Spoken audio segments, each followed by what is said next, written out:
Batman's been no stranger to cosmic adventures since his Silver Age adventures, right? I mean, he's even the guy bankrolling the Justice League space station to Watchtower. But here's the thing, there's always room for something fresh, and that's where Jason Aaron steps in with Batman Off-World #1. Set in Batman's rookie year, just after he's created his vigilante career, this series takes him on his very first space adventure. Created by the superstar team of Jason Aaron with Dog Mankey handling the pencils and David Barron bringing the colors, this comic throws Batman into an interstellar journey that's totally new for him. The first issue of the series is pretty fun, honestly. Batman has usually got his feet firmly in Gotham, suddenly floats in space up against the craziest challenges. The story kicks off with this quintessential Batman battle, showing his adaptability even when he's way out of his element, surrounded by aliens. But as the story rolls out, we get to the why of Batman being in space, and it's a bit meh. It's not bad or anything, just a bit predictable,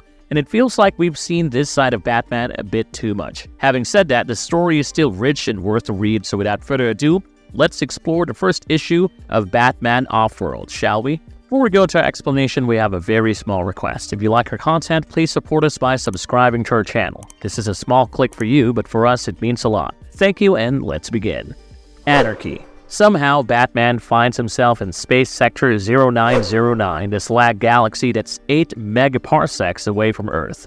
But this place is ungoverned. Aliens, who call themselves Weathermen, contact their captain after reeling in Batman's spacecraft. They read a single life form on board, an unidentified species, who they describe as piddling in size.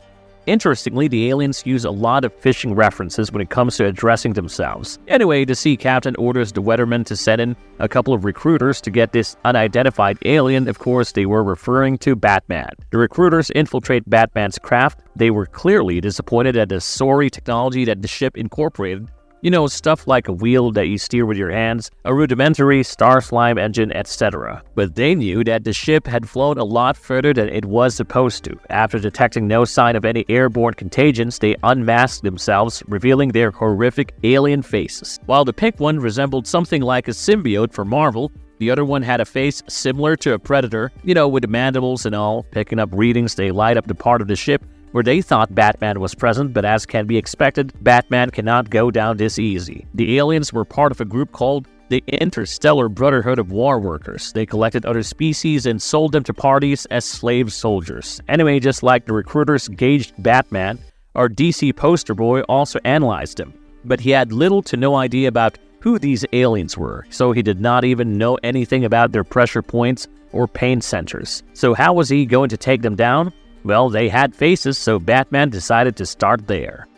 Violence. Back at what seemed to be their base of operations, we find two more aliens, a hulking red dude named Captain Sin and another smaller green creature that served as something of a strategist or an elder. Captain Sin was glad to hear the potential recruit was hard to catch, and why not? It's Batman we're talking about. Folks like Joker and Darksied have trouble getting hold of this guy. So two stupid aliens didn't stand a chance. But Captain Sin desperately wanted Batman. Captain Sin noted, "We're already behind quota. We can't afford to lose any flesh and blood stormers before delivery to the Black Suns." He ordered Ryobots to be sent. They were basically robots, but you know, alien stuff and all, so writer Jason Aaron thought it would be nice calling them Ryobots. Anyway, these automated riot control forces were activated with orders to detain the target while ensuring that he remained labor viable. The Ryobots gave a few warnings to Batman, asking him to surrender and whatnot, but they met a small resistance. If you're wondering what kind of resistance, well, the good old chainsaw kind. Captain Sin had had enough.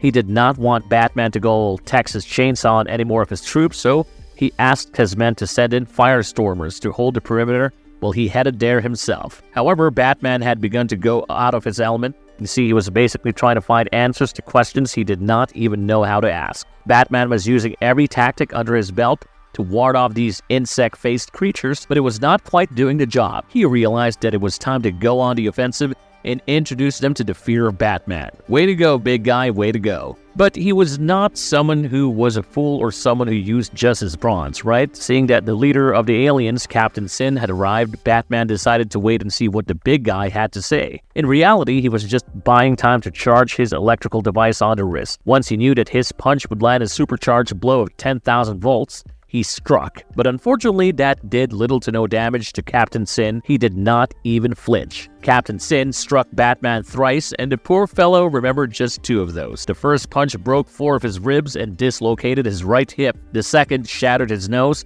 and cracked his orbital bone. Surprisingly, the third one did not kill him. I guess Batman did not gauge his enemy correctly. Never mind, it happens to all of us.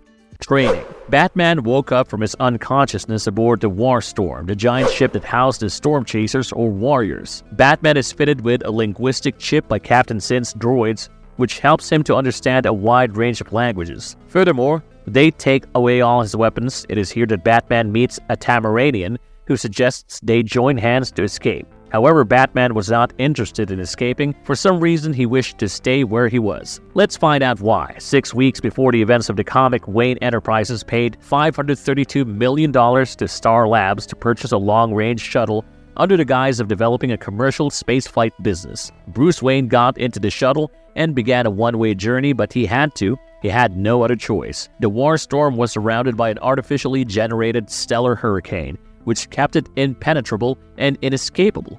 The ship travels through the depths of the galaxy, abducting able-bodied beings and forcing them to serve as mercenary soldiers. In the Slag Galaxy, metals and minerals were valuable, but flesh was plenty.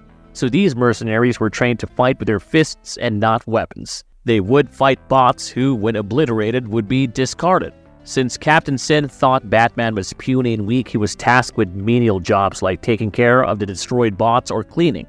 He started talking with one of these guys and asked about Captain Sin, but instead got his answers from the hot Tamaranian we met earlier. Captain Sin was an Icarian who managed to escape his homeworld, a hell pit of a moon. It turns out that Batman had already faced an Icarian back home and learned about the Slag Galaxy, but of course the Icarian defeated Batman, so he decided to find the Slag Galaxy and learn how to battle the Icarians and other races. The first issue ends with Batman trying to learn to fight an Icarian from one of the fighting bots. Marvel's verdict. Batman Off-World #1 really is one of Aaron's best works. Batman in space, learning how to fight aliens. It's the kind of out-there idea you'd expect from Aaron, and he totally nails it. I always thought that trying to keep Batman grounded was a bit of a missed opportunity. The guy's besties with a guy who gets his powers from the sun, battles against foes like a walking, talking pile of clay and a croc man. He's even time-traveled. So why not lean into the fantastical side of things? And the artwork? Mankey really brings his A-game here. Remember his work on Batman Under the Hood? Epic, right? Well, in Off-World, he takes it up a notch. The art is out of this world, literally. Apart from Batman, every character is an alien, and we're talking really alien. Some have claws where their faces should be, others have just these weird blobs. And then there's Ion. She is not your typical Tamaranian like Starfire from the Teen Titans. She's got this tough, rugged vibe with alien tattoos all over, and a glowing eye prosthesis that just screams, "Don't mess with me." It's a visual feast for sure. We'd explore the following issues as and when they release, so I suggest sticking around with us if you want more of this awesome comic. If you liked our content, don't forget to leave a like and subscribe to us if you haven't already. Have a good one and be safe. Thanks, everyone.